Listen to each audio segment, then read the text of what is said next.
कई बार हमारी ज़िंदगी में ऐसी मुश्किलें, ऐसी उलझनें आकर खड़ी हो जाती हैं कि हम हिम्मत ही हार जाते हैं। कोई रास्ता ही नहीं दिखाई देता, समझ ही नहीं आता कि हमारी ज़िंदगी में ऐसी उलझनें क्यों हैं, इतनी परेशानियाँ, इतनी तकलीफ़ें क्यों हैं, इतनी उलझनें क्यों हैं। आखिर क्यों हमें ही इतना दुख मिलता है? हमने क्या बिगाड़ा है किसी का? क्यों हमारे साथ हमेशा गलत होता है? जब भी आपकी ज़िंदगी में ऐसा वक्त आए ना, ये 3 कहानियाँ आपको बहुत ताकत देंगी, आपको हिम्मत देंगी और आपको आपकी उलझनों से बाहर निकालने का रास्ता दिखाएंगी। सबसे पहली कहानी। एक व्यक्ति की ज़िंदगी में बहुत उलझनें, परेशानियाँ आती रहती थीं और एक दिन तो उसका इतना ज़्यादा दिन ख़राब हुआ कि वो परेशान हो गया अपनी ज़िंदगी से और रात के समय फरियाद करने लगा ईश्वर से। उस दिन वो इंसान बहुत परेशान था और परमात्मा से कहने लगा कि आपने आज मेरा पूरा दिन ख़राब कर दिया, आपने क्यों मेरे साथ ऐसा किया? तो परमात्मा ने पूछा, ऐसा क्या हुआ तुम्हारे साथ? तो वो व्यक्ति बोला, मुझे सुबह को जल्दी उठना था लेकिन मेरा अलार्म नहीं बजा और मुझे उठने में देर हो गई। एक तो पहले ही देर हो गई थी और जैसे ही मैंने अपना स्कूटर स्टार्ट किया तो मेरा स्कूटर भी ख़राब हो गया। बहुत मुश्किल से एक रिक्शा मिली। देर होने की वजह से मैं अपने ऑफिस में अपना टिफ़िन ले जाना भूल गया। वहाँ कैंटीन बंद थी। बड़ी मुश्किल से मुझे एक सैंडविच मिला और पूरा दिन मुझे उस सैंडविच में निकालना पड़ा, लेकिन वो सैंडविच भी ख़राब था। मुझे कहीं से फ़ोन पर एक बहुत अच्छा ऑफ़र आया, लेकिन उसी समय मेरा फ़ोन ख़राब हो गया, फ़ोन ही बंद हो गया मेरा। फिर उस व्यक्ति ने, मैंने सोचा कि घर जाकर एसी चलाकर सो जाऊंगा, आराम करूंगा, लेकिन मैं जैसे ही घर पहुंचा तो लाइट गई हुई थी। मुझे समझ ही नहीं आ रहा था कि ये सारी तकलीफ़ें आप मुझे ही क्यों देते हो, आपको कोई और नहीं मिलता? तो परमात्मा ने कहा, तू मेरी बात ध्यान से सुन। आज सारा दिन तुझ पर मुश्किलें और आफतें आनी थीं, परेशानियां आनी थीं, इसलिए मैंने देवदूत को भेजकर तेरा अलार्म बजने ही नहीं दिया और आज तेरा स्कूटर से तेरा एक्सीडेंट होने वाला था, इसीलिए तेरा स्कूटर बिगाड़ दिया।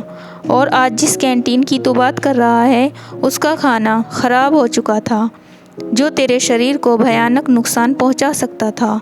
और जिस इंसान के से तू फ़ोन पर बात कर रहा था वो इंसान 1 नंबर का घोटालेबाज था और वो तुझे बहुत बड़ी मुश्किल में फंसा देता, इसीलिए तेरा फ़ोन बंद कर दिया। और आज तेरे घर में शॉर्ट सर्किट से आग लगने वाली थी, इसलिए मैंने तेरी बिजली ही बंद करवा दी। ईश्वर ने उस व्यक्ति से कहा, मैंने तुझे दुख देने के लिए या तुझे परेशान करने दी, मैंने तुझे बचाने के लिए ये सारी चीज़ें की हैं। जब उस व्यक्ति को यह पता चला कि ये सारी चीज़ें मेरी रक्षा के लिए हुई हैं तो वो परेशान हो गया और परमात्मा से माफ़ी मांगने लगा कि आप मुझे माफ़ कर दो, आपको मैं समझ नहीं पाया। परमात्मा ने कहा, माफ़ी मांगने की कोई ज़रूरत नहीं, लेकिन विश्वास रखना कि मैं हमेशा तेरे साथ हूँ, मैं हमेशा सबका भला करता हूँ, मैं जो भी करूँगा तेरे भले के लिए ही करूँगा। कई बार हमारी ज़िंदगी में भी ऐसी मुश्किल घड़ियाँ आती हैं, ऐसे हालात आ जाते हैं जो हमें समझ ही नहीं आते कि हमारे साथ ऐसा क्यों हो रहा है, लेकिन भविष्य में जाकर हमें समझ आता है कि अगर हमारे साथ ये बातें नहीं हुई होती तो आज हम बहुत बड़ी मुसीबत में पड़ जाते। तो ये कहानी हमें शिक्षा देती है कि आपकी ज़िंदगी में कोई भी मुश्किल आए, कोई परेशानी आए, कोई भी उलझन क्यों ना आए, आप मन में ये विश्वास रखना कि इसमें भी आपकी भलाई छुपी हुई है, इसमें भी आपके लिए कुछ अच्छा छिपा हुआ है। ये विश्वास रखना कि ईश्वर, वो परमात्मा मेरी रक्षा कर रहा है। जितनी कठिन ये रातें होंगी उतनी ही मजबूत तुम्हारा आने वाला सवेरा होगा। ज़िंदगी में कभी निराश मत होना, क्या पता कल वो दिन आए जिसका तुम्हें बेसब्री से इंतज़ार था। सफ़र में मुश्किलें आए तो हिम्मत और बढ़ती है, अगर कोई रास्ता रोके तो ज़रूरत और बढ़ती है। बिकने पे आ जाओ तो घट जाते हैं दाम अक्सर, और ना बिकने का इरादा हो तो कीमत और बढ़ती है। तो जब भी आपकी ज़िंदगी में मुश्किलें आएँ तो तो मन में पक्का भरोसा रखना कि परमात्मा आपके साथ खड़े हैं और हमेशा आपका भला करेंगे। और दूसरी कहानी। एक दिन एक राजा ने अपने 3 मंत्रियों को दरबार में बुलाया और तीनों को आदेश दिया कि एक एक थैला लेकर बगीचे में जाएं और वहाँ जो अच्छे अच्छे फल मिले वो उस थैले में डालकर ले आए। वो तीनों अलग अलग बाग में चले गए। पहले मंत्री ने कोशिश की कि राजा के लिए अच्छे से अच्छे फल लेकर जाएगा जो मीठे भी हों और स्वास्थ्यवर्धक भी हों। उसने बहुत मेहनत करके बहुत अच्छे और मीठे फल चुने। दूसरे मंत्री ने सोचा कि राजा कौन सा हर फल को चेक करने वाला है, तो उसने जल्दी जल्दी में कुछ अच्छे फल और कुछ सड़े गले फल उस थैले में डाल कर रख दिए। और तीसरे मंत्री ने सोचा राजा की नज़र तो सिर्फ भरे हुए थैले पर ही जाएगी, अंदर क्या है वो ये नहीं देखेगा। उसने अपना समय बचाने के लिए जल्दी जल्दी उसमें घास और पत्ते भर दिए। दूसरे दिन राजा ने उन तीनों मंत्रियों को उनके थैलों समेत दरबार में बुलाया, लेकिन उनके थैले खोलकर भी नहीं देखे और आदेश दिया कि इन तीनों को इनके थैलों समेत 2 महीने के लिए जेल में बंद कर दो और खाने के लिए जो भी कुछ इनके थैलों में है उसी से ये अपना काम चलाएंगे। उन तीनों मंत्रियों को उनके थैलों समेत जेल में बंद कर दिया गया। अब जेल में उनके खाने पीने के लिए कुछ भी ना था सिवाय उन फलों के। जो पहला मंत्री था उसके पास मीठे फल और स्वास्थ्यवर्धक फल थे और मज़े से खाता रहा। मंत्री था उसको कुछ फल अच्छे मिले और कुछ फल सड़े गले फल मिले। लेकिन जो तीसरा मंत्री था उसके पास खाने के लिए घास फूस और पत्ते ही थे। 2 महीने की कैद के बाद जो पहला मंत्री था वो बिल्कुल चुस्त दुरुस्त था, वो बिल्कुल अच्छा था। लेकिन जो दूसरा मंत्री था वो बहुत बीमार हो गया और जो तीसरा मंत्री था वो 2 महीने की कैद में मर गया, क्योंकि उसके पास खाने के लिए सिर्फ पत्ते और घास थी। अब ये कहानी हमारी ज़िंदगी से ही जुड़ी हुई है। ये जो फल है ना, ये हमारे ही किए हुए कर्म हैं, और ये जो कैद है, ये जो जेल है, ये हमारा बुरा वक्त है। हम ज़िंदगी भर जो भी कर्म करते हैं ना, हमारे बुरे वक्त में उन्हीं कर्मों का फल मिलता है।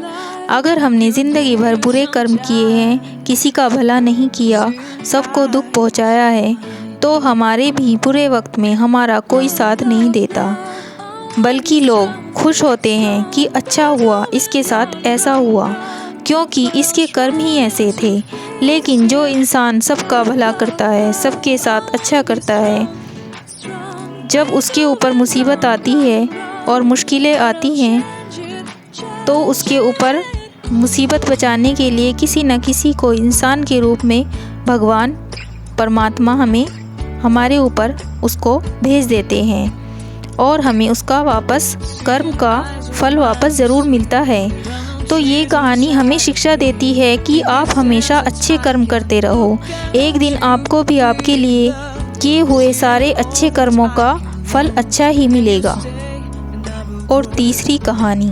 एक बार एक ग्वालन दूध बेच रही थी और सब लोगों को दूध नाप कर देती थी, लेकिन वहाँ पर उसी समय एक नौजवान लड़का दूध लेने के लिए आया। ग्वालन ने उस नौजवान को बिना नापे तोले ही दूध से उसका बर्तन भर दिया।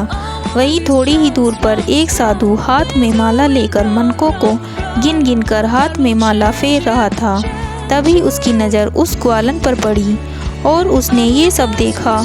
उसने पास ही बैठे एक व्यक्ति को सारी बात बताकर इसका कारण पूछा, तो उस व्यक्ति ने बताया जिस नौजवान को उस ग्वालन ने बिना नापे दूध दे दिया, वो उस नौजवान से प्रेम करती है, इसलिए उसने बिना नापे ही उसे दूध दे दिया।